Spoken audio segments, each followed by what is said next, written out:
This is a true. Why is my mic quiet in yours? Anyway, this is a true tale, published in Paris. Paris, France. Paris. Oh yeah, not Paris, Texas. Written ostensibly by me, but truly, Jedediah was the one that wrote it with his actions. A Christmas story. Yay! Are you guys ready? Yes! Why am I quiet as it is? Diaphragm. Can we get his mic It was louder? Christmas time, and we had no heat in the house. We'd clean the whole neighborhood of dry pine movie pallets to burn in the fireplace, and stockpiled a few dozen in the backyard for the holidays. We were hoping that it would hold out till after the new year. There were 4 of us there at this house: Shine, Victor the Cuban, a crazy drunk named Heidi, and myself. Shine and I would poach the firewood. Never Victor or Heidi. Yeah. They wouldn't even try to start a fire. We'd find them at home, huddling under blankets, shivering, waiting for either Shine and me to come home to laugh at them. It was Christmas Eve, and I was waiting on my pal, Jedediah, to come over. He had called earlier in the day to ask me to give him a hand with a holiday project, something real hush-hush. It's a really good idea I had. It's a really good idea. It was too... No, I kind of do want to drink fucking... It was 2 in the morning when Jed drives up in his 1986 Jeep Cherokee pickup truck, which he proceeded to park in our front lawn, eschewing the perfectly serviceable driveway that was empty. And then, like always, came into my house without knocking. Your roommates didn't like it when I parked on your front lawn. Now, Jed, being the protagonist, I think I should describe him. Was a handsome man. Emphasis on was. 6'2" back then, with brown, shoulder-length hair, pretty well built, with a passion for tight pants and half shirts. An excellent combination. On this night, his coloring was exceedingly high and seasonal. Wearing his Santa hat and his mirrored cop glasses, he sat down. I offered him a drink, gin and eggnog, a concoction I came up with. He said yes, and when I brought him the drink, he proceeded to describe to me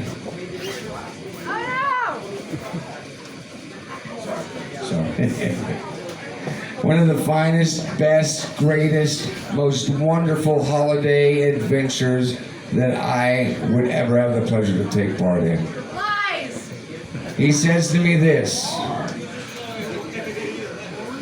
Tommy, I got something for you, and it's for everyone else here in this house. I got a herd of reindeer. I can't do it myself. I need you to help me out. I need you, Tom. Help us, Tom! God, that's not at all what it says here. It's pretty close. Jed went on talking about the details, but I didn't need any more convincing. I had the picture in my mind, and I had the joy of Christmas in my heart. And when I agreed to join in, Jedediah, without a word, stood up, walked out of the house to his 86 Jeep Cherokee pickup truck. I heard the door slam, and he came back in and handed me my own Santa hat. He handed me my own. Whoa! This is fucking green. It's blue! I think it's blue. Whatever. Been living in Vancouver too long. Oh my God. Green, blue. They're all colorblind out there. Where was I? And all that was left for us to do was to drink and wait. What the fuck is this? No, my mom printed it, and it got real little there. Man. Mommy! Just flip it over. 4 in the morning, and we pulled up a block away from the house. A house in Mount Tabor. Yes. I I've believe kept you. that address secret until tonight. I know the house. Oh, yeah. Okay, it's still going to be secret. Yeah. I could see them sitting there, a herd of reindeer, tranquil and serene, full of the simple peace that us poor humans only find in the grave. It was a really nice, fancy house with a big, fancy yard.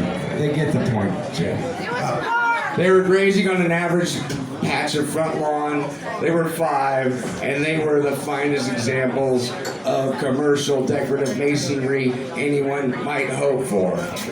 Jed and I sat in the truck and finished our soda pops, Road sodas. and then slowly pulled up, quiet and dark. Pulled up as close as we could.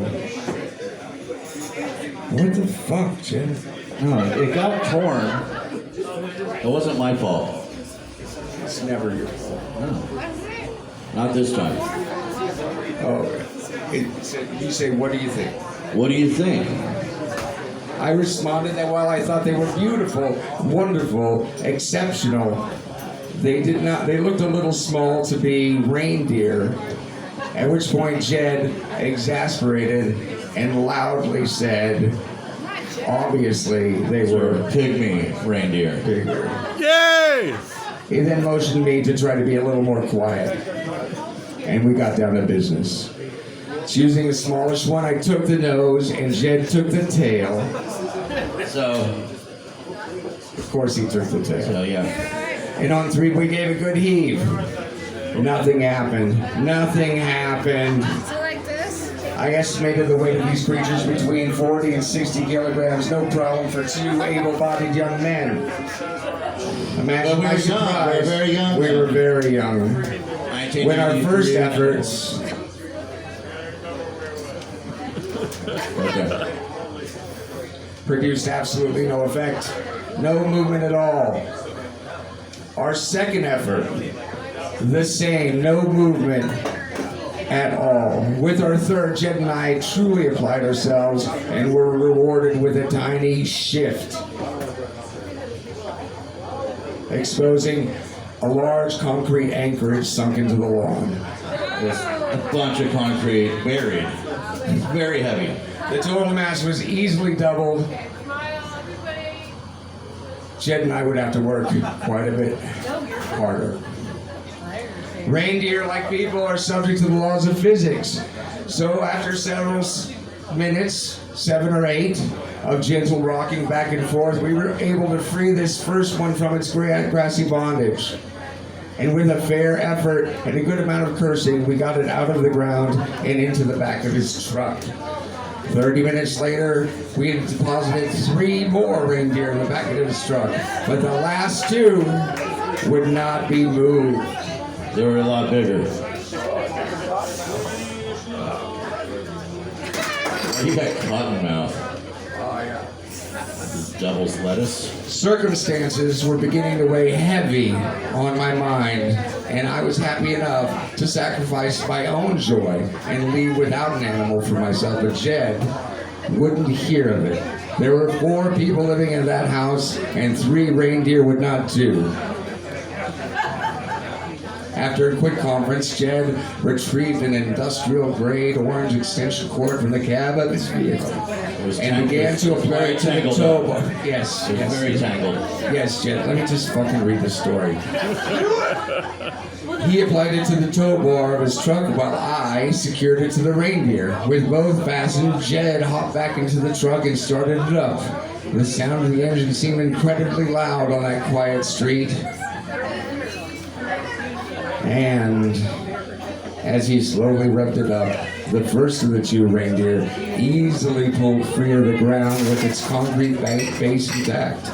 But it was the second and last animal who refused to budge. The most contrary member of the family was making a stand for the rights of property and refused to leave. And after a couple brief seconds, Jed took his foot off the gas and slack fell into the cord. Figuring that this was it, the end of the night's work, I began to move forward and unfasten that last fuzzy mammal and call it a night. But it was then I heard a shift of gears. The sound of the engine rang a new pitch, and with a snap, all the looseness leapt out of the cord as it pulled taut. The first deer leaped up from the ground, and the second immediately shifted on its foundation. And then with 4 quick pops, like the sound of gunfire on a Christmas night, the rebar that attached the deer legs to the deer platform broke free, causing the stone stag to leap into the air, landing on its sister. For several seconds, Jed and I were perfectly still, just the idling of a truck, each of us staring at the windows of the houses on the street, but no light came on. There was no other sound. That was scary then. Yeah. No other sound could be heard but the idling of Jed's truck. Nothing but the quiet idling of a Christmas morning. Jed and I loaded the last 2 statues into the bed. We covered them with an old tarp and headed for our side of town. The tarp was pretty dirty too. Yeah, it was. Traveling west on Burnside, Jed and I decided to stop for cigarettes and wrapping paper at the Plaid Pantry near the base of the Burnside Bridge on Grand. Beautiful place. It was in this cold chill of that Christmas morning, as the sky above was slowly changing from night to day, as we were slowly beginning to relax, foolishly believing that any danger was left behind us, as we made that blind left turn into The Plaid Pantry. the Plaid Pantry parking lots that we saw the Portland police. What happens next, Tom? I think I may speak for both Jed and myself that when I say that the sudden appearance of Portland's finest was both shocking and unpleasant. But what I am happy to say with unvarnished pride is that while I was wrestling with these negative emotions, Jedediah was wrestling that truck into the parking space directly next to the police car. Afraid. As we got out of the pickup, the first thing we noticed was that the 2 police officers standing there, and the first thing the police officers noticed about us was that everyone was wearing a bright red. Santa hat. Red. Red. Not fucking blue. Not green.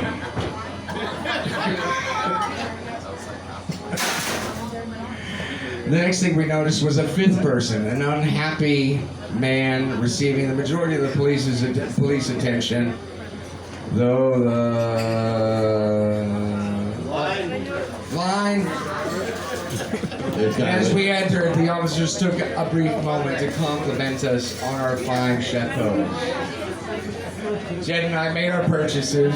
Jed did his best to ignore the fact the police were outside, while I stared with open curiosity, as it seemed that the police were not, as it seemed the police were not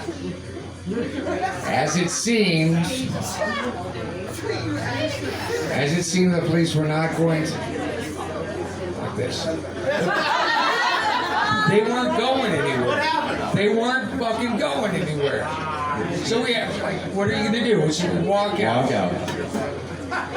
All we want to do is get in the truck and leave. Fucking leave. Like, anyone lifts that tarp, they're gonna see Cement reindeer covered in dirt and turf. Yeah, there's no ambiguity as to where those reindeer came from. We walk out of the store.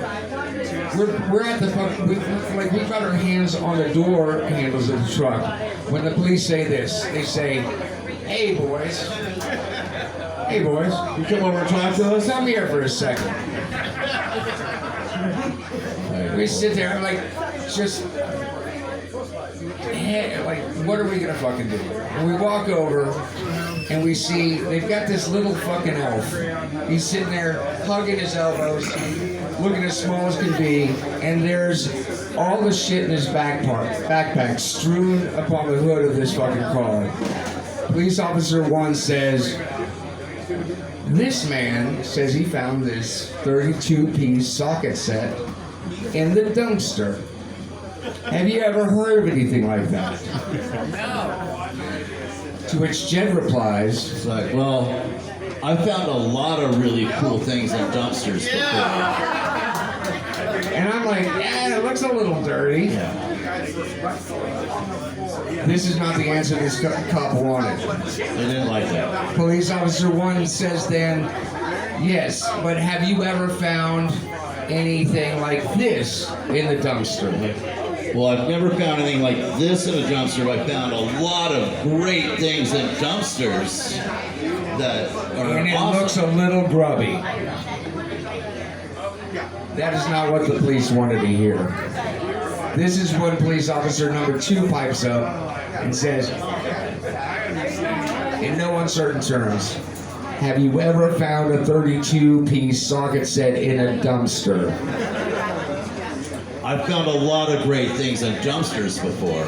We both shrugged our shoulders and like, I looked at the guy. I was like, made eye contact. I was like, sorry, bud. No, we haven't. That's when police officer number 2 thanked us and then told us to leave. Leave the premise. Get the fuck out. We got in the truck and started for home. We stopped a couple blocks away from our house to wrap these presents. The PDX Weekly. PDX Weekly. Wrap them up. All the reindeer.